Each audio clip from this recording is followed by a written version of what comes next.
Hello, artist! Welcome back to the Art Life Conversations podcast. I'm your host, Kelly Folsom, and I love doing this podcast for you guys. I'm so happy that you are enjoying it and reaching out to me with your feedback and your ahas and insights from listening to the podcast, and also recommendations for me. So thank you so much. And if you have any of those, you can email them to info@artlifewithkelly.com, Kelli. All right, we're in episode number 11. Yeah! Cheers, cheers, cheers, cheers, cheers. Today's episode, we're going to be talking about the value of your time. Time management. Ugh. Who wants to talk about that, right? But guess what? We are going to talk about it because I freaking love the time management topic. Because this has been something that I have really transformed in, especially in the last year. I thought before that I was doing really great with my time and using my time really well. And in the last year, it has just been like 10x'd from what I used to do. So a lot of times people will comment to me, I don't know how you get all this stuff done. I don't know how you do everything that you do. And this is why. What we're going to be talking about today is really understanding the value of your time, and specifically around your art business. You know, last week we talked about selling, deciding what kind of art business you want to create for yourself. And so this is another sort of key piece to that, because once you decide what it is that you want to create, then you really have to look at what you're doing right now, how you're spending your time, the actions that you're taking with your time, and seeing if that's going to get you the result that you want, the dream art business that you are wanting to create. Are the things that you are doing with your time serving that? And if they're not, and a lot of the times, you know, artists that I meet and talk to, they're really not. They're not doing the things that are going to move the needle the farthest and the fastest. So not only do I get a lot done, and honestly for me, I've actually reduced how much I do. So time management is really not about seeing how much stuff you could get done, but it's making sure that you're doing the right things that will help you the most in your art business, and making sure that we're not doing the things that seem productive and really they're just easy things for us to do and busy work. And we definitely want to make sure we're not doing things that are actually costing us, because I do believe that there's certain activities that are actually like a negative, they're like a negative debit to your value of time. So I have this way of tracking my time. Of course, I plan out my week every week. Every morning I sit down and look at that calendar and make any adjustments to the plan for my day if need be, every single morning. So I think the first thing is just, starting to plan your time ahead of time. Because if you don't, what will most likely happen is that you will just end up doing the same things day in and day out, occasionally doing something productive, but most of the time just repeating past behaviors and past actions that perhaps most likely are not really yielding a big payoff for you, not really giving you a big return on your investment when it comes to your art and your art business. All right. So I just wanted to kind of share with you my perspective on how I see the value of my time and how I track that every day, so that if you like that idea, you want to take that tool and use it, feel free to do so, and see how it changes your life, really. See how it changes your art, how you show up for your art in your studio time, and also how possibly it changes your art business. Because I think this is so critical, because I think time is really one of our number one assets, our time and our health, right? Those are the two things that, and especially time, you can't get time back. Once you spend time, it is gone, And so I think time is definitely our number one asset. And then, of course, health as well. You want to take care of your health, obviously, because that's something that if you destroy it, then you might not be able to get it back. But even in that case, sometimes you can get your health back if something bad happens to you health-wise. So the first thing I want to go over is, of course, the negative activities. I've got my tablet here just so that I can make sure I don't leave some of this stuff out because I've written all this stuff down. And so I assign a value, an hourly value, to different sets of activities. And throughout the day on my planner, and actually I want to create a planner for artists to help artists with this, but that I'm working on right now. But in my planner, I actually will jot down like the activities that I did during the day, the tasks that I did, or the projects I worked on, and for how long. It's very important that like, did you work on it for 30 minutes, an hour and a half, 2 hours, what? How much time did you give to that activity? For example, working on my podcast, it might be a 4-hour task, and it's a very high value task for me. So that's the first thing, is you want to assign a value. And obviously this is very conceptual. It's a conceptual idea. You're not literally getting paid or detracted that amount. But for us as human beings, I think we have to come up with ways to make abstract things like time more concrete. And the abstract idea of the value of our time more concrete, so that we can really understand what we're doing, and therefore the consequences or rewards of what we're doing, and keep doing those things that are rewarded more, and stop doing those things that are stealing from us and damaging us and hurting ourselves. Okay, so the very first one I want to go over are the activities that are negative. This is a negative detraction. And if you are doing any of these, I have that it's going to minus $100 an hour from my time whenever I participate in any of these activities. So this time is not only worth a big goose egg, it's actually putting you in debt because they are so damaging to you as a human being. You're digging yourself into such a freaking hole you can't get out, So some of these negative $100 an hour activities, these are time wasters. This actually takes value away from your revenue goal every day. Number one, of course, is negative self-talk. Just engaging in useless negative self-talk every day, picking up useless thoughts and latching onto them and not letting them go, and just wallowing in your self-pity and your misery all day long, right? I used to do this. So the amount of time that you spend there is going to detract $100 an hour. Mindless scrolling on social media or checking email incessantly, these are sort of obsessive things that we do because we don't know what else to do with ourselves, and blah, blah, blah, and just need to see something and scroll and like and comment and blah, blah. And it's really just a time waster. It's not productive, It's different like if you're going, I need to get some inspiration, okay? That would be a different value of task. But if it's just, and you're just sitting there doing that for half an hour, whatever the case may be, this is a negative $100 an hour task. Okay, procrastination of any kind, where that you're just avoiding and procrastinating the things that you really need to do, negative $100 an hour. Reacting to digital litter. I call this digital litter, aka spam, haters, constantly checking your insights and going, who's this weirdo? Why is this weirdo following me? Oh, well, look at this weirdo that messaged me saying he wants me to send him a nudie pic. I just don't even have time to pay attention to any of that. I call it digital litter.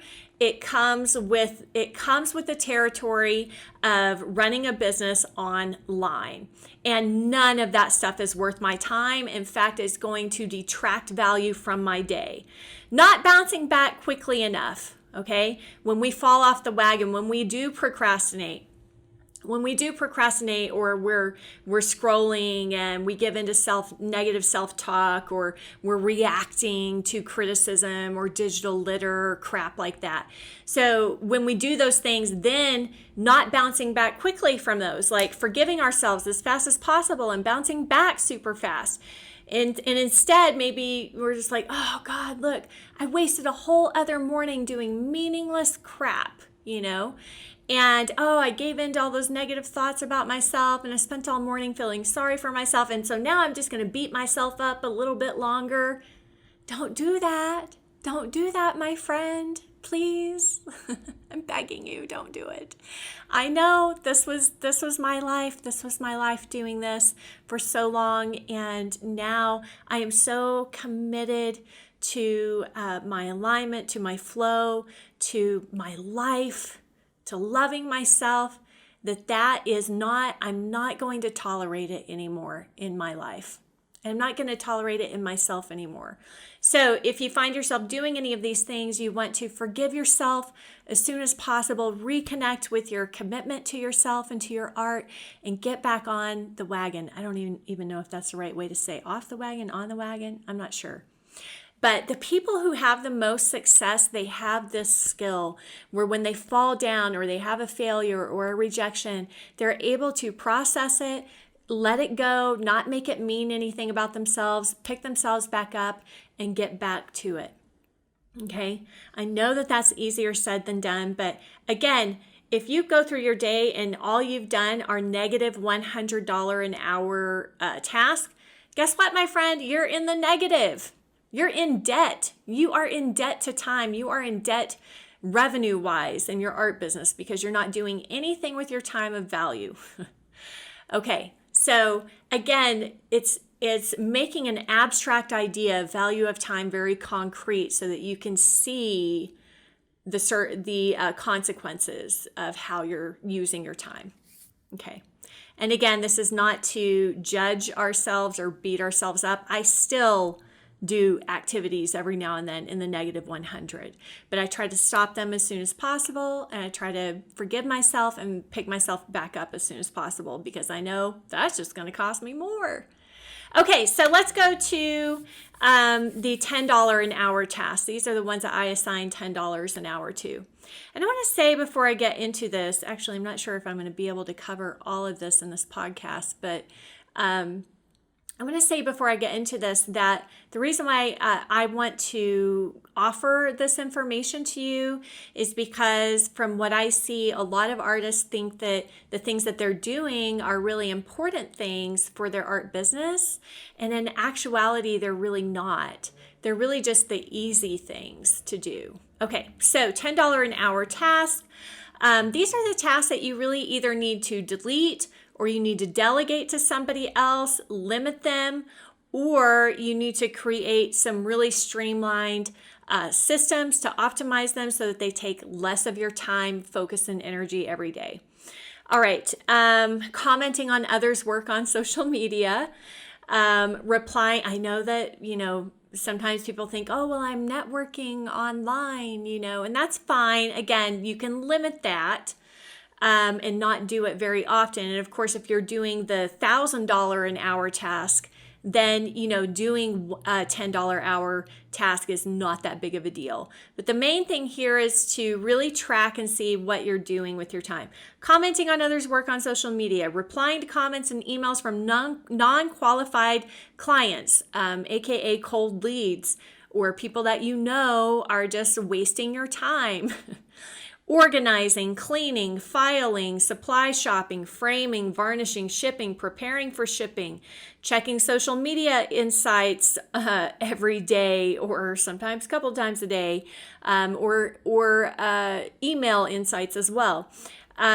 creating business cards or promotional materials, accounting, making phone calls, making reservations, hanging out with other artists, painting with them. It is fun, yes. And we all need that occasional social inspiration. But really the context here is like, how much of your time are you giving to this category, right? Is this pretty much all you're doing? If so, your art business is in trouble, my friend. Okay, so I'm not against, so I love socializing with other artists. In fact, Monday morning I'm going to paint plein air with the local plein air painting group, and it's going to be a source of social engagement and inspiration for me. But I limit those things, and I know what I'm using them for, and I'm doing $1,000 an hour tasks on the regular, every day, every week. All right, consuming content, which is not creating, you're just consuming. Again, you want to limit this. This is a $10 an hour task. YouTube videos, art videos, podcast, okay? Maybe you can listen to this while you're doing something more of value, like working on one of your paintings. Art magazines, art books, all that kind of stuff, just consuming content too much. Redesigning your website. Okay, so many artists think, oh, if I redesign my website, all of a sudden I'm going to get sales. No, you're not. You're just time filling. You're just filling your time. Now, if you're setting up a website that is set up to sell and optimized to sell, that is in the $1,000 category. $1,000 an hour category, okay? Creating logos, graphic design, this kind of stuff. This all falls into the $10 an hour category. Why? Because you could probably pay somebody else to do those things for you. In fact, gosh, even creating logos, things like that, all that stuff now, you can outsource it to somebody else. You know, you can get graphic design help for pretty cheap now online. But all this stuff you can outsource to other people to do, or an intern or an assistant, or you just want to really, the main thing is you want to really limit the amount of time you're doing these things. Really, really ask yourself, like, how critical is this? How important is this? And really limit that time. Okay, $100 an hour tasks. These are tasks that are of a higher value, but they don't necessarily really move the needle significantly in your art business and building your art business. So again, you kind of want to see, is there anything here that I can delegate out, or can I optimize and streamline this? Creating systems or having a stronger strategy with this activity so that it becomes more of a revenue producer for me. So if you can't delegate these, then what you want to do is, again, just try to limit your time with them. These are, a little more high value than the last one, of course, $100 an hour. That's not bad. So it really depends on what stage of business that you are at in your art business. If you do have some funds to delegate some things out, then you definitely want to do that. If you don't have the funds to do that, again, you just want to see where you can minimize or optimize or streamline some of these activities. So posting on social media, especially if that post has no strategy and it's not leading to anything for your art business, right? Like it has no call to action. In other words, like you're not building your email list, you're not selling something, selling a painting, or selling a course or a class. So yes, we need to build no like and trust factor with social media again, but this is not $1,000 an hour task. It's $100 an hour task. Blogging, newsletters, especially if they don't try to convert anybody into buying a painting or signing up for a class or a course or something that you have that will build your revenue. Taking photos of your art, so that actually might need to go in the $10 category. Some teaching, especially if it's one-on-one teaching or a small group in-person teaching, that's $100 an hour task.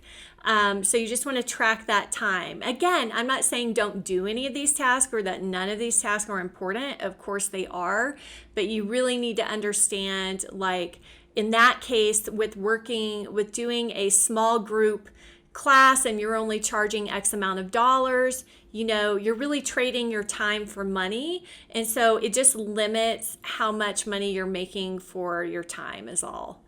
Attending art exhibitions and events, updating your website. Obviously, these are things that need to be done. We can network at art exhibitions and events. And if you think that this is like, oh my God, if you end up meeting somebody that you know that you're going to end up negotiating a deal with to increase your revenue, well, then in that case, that would go in $1,000 an hour. But most of the time, these art exhibitions, events where we're networking with other artists, we're just networking, and most of the time, nothing major revenue-wise is really going to come out of the deal, right? Other than, we made some connections and some new friends and built, increased our support system, which is always good. But again, $100 an hour task. Updating your website, with new work or things like that. Again, those are things that you can delegate out for $20 an hour or less, $15 an hour. You can hire a virtual assistant nowadays on Upwork.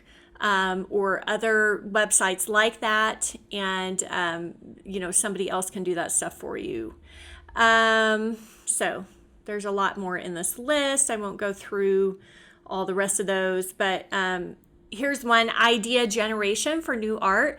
So like doing sketches or taking time to get inspired. One thing I love to do is to go on Pinterest and look at artwork on Pinterest or look at old masterwork or attend a museum. And so obviously this is an important task because it's generating inspiration for your own work.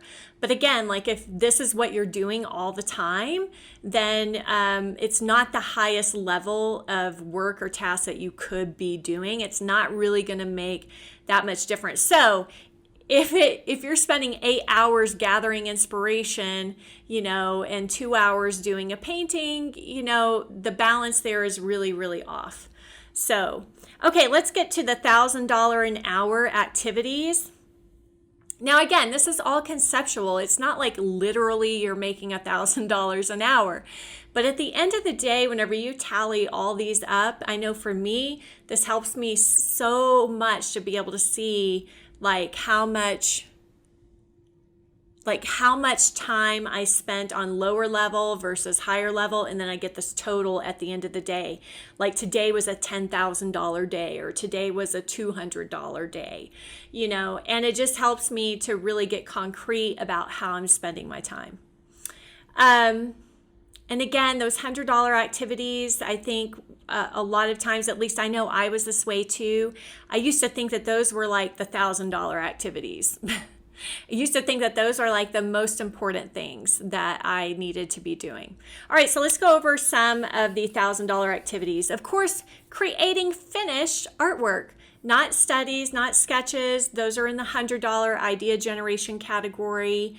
But creating finished artwork that you are going to be able to sell, nurturing your current clients and collectors. I was so proud of some of my masterminders I've worked with that answered my Facebook post question with this response. Yes, you got it. You got it. Nurturing your current clients and collectors. So these are qualified clients. These are hot leads, as they would call them.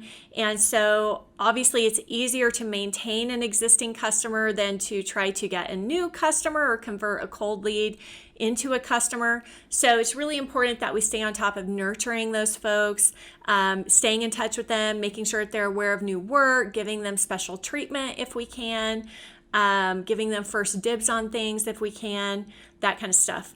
And we can. So building your email list. Okay, so I have to just say this right quick about the email list thing. If you decide that you want to put your business in the hands of galleries or a third party like that, that's fine. You can do that. But what happens whenever they close their doors? You've just lost your customer list. In fact, it was never your customer list to begin with. It was somebody else's customer list. All right. So you need to be building your own customer list, both with first with email, and then of course getting the physical addresses, from people who have bought paintings and things like that. Creating your sales funnel, creating your email automation series for people who sign up for your email so that you can introduce yourself to them and nurture them into your world.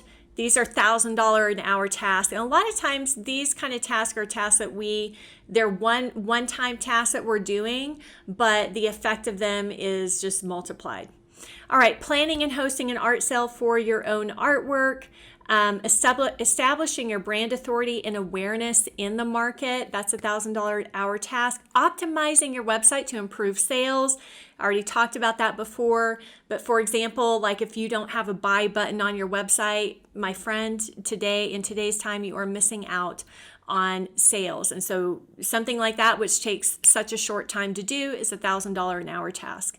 Hiring help, finding people who can do some of those lower level tasks so that you can put more time towards the higher level task. PR, copywriting for sales, researching your collector's needs, wants, desires, or even blocks to why they're not buying or what's holding them back from buying. So doing that kind of research is $1,000 an hour task. Negotiating those profitable relationship with partners to help sell your work or to increase your brand awareness or expand your audience, right? So that's where sometimes some of those networking activities can transform into that if that's what you're using them for, to negotiate something that is going to increase the revenue in your business. Creating recurring revenue products like subscriptions. In the last podcast, I gave an example of Turner and the other artists. They created subscriptions for collectors so that they could have recurring revenue. Whether that's books, products, prints, licensing, courses, things like that you can create once and then you sell over and over again. So recurring revenue is so important to any business if you can find a way to create it, because it creates a consistent cash flow for your business. So it could be, they pay a monthly fee and they get sent a free set of, note cards that month in the mail or, something like that, but it's set up on a recurring basis. Planning your year's offers, your quarter, your monthly, weekly, and daily activities so that you can reach those goals. Actually taking time to establish those goals. What are your goals for the year? What is it that you really want to create? Getting mentoring and specialized coaching, learning new skills for any of these categories. Maybe you have no clue how to write a good subject line to get more opens on your emails. There's so many classes on that and affordable classes on that. I've taken classes on that through udemy.com, So learning new skills to do any of these $1,000 an hour tasks. So most of our time gets frittered away in that $10 an hour and $100 an hour tasks. When the big needle movers are in that $1,000 category I just went over.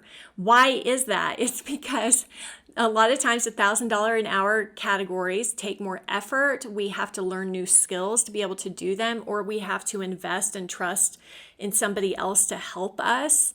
We have to invest money financially in order to develop a bigger skill set. Like working with a coach or a mentor that is, further along than you and can hold you by the hand and help teach you and train you how to do these things. I've done that over and over and over and again, and I can tell you every single time I have, it has 10 times my progress. So especially over the last 3 years, I am always signed up with somebody to help me in a specific area, specific skill set that I need to build to better my life and better my art business. So much like learning to make art, it is not necessarily an easy, comfortable thing to do. And it does take a lot of consistent practice, right? And getting the help that we need and getting the training that we need. That takes time and effort and also financial investment. It goes hand in hand. So that's all I have for you today, my friends. I know it was a lot. I wanted to try to squeeze all of that into one of our short podcasts, but really just want to give you food for thought. And I encourage you to start looking at the activities that you're participating in and use my value assignments and start tracking it. If you don't track it, then you don't know. And then you think you're doing valuable things with your time. And then at the end of the year, you're like, oh, I didn't really get the results that I wanted. Well, it's because you weren't tracking what you were doing with your time. And of course, in that $1,000 category where I talked about establishing your year's goals, what is your goal? What is your revenue goal?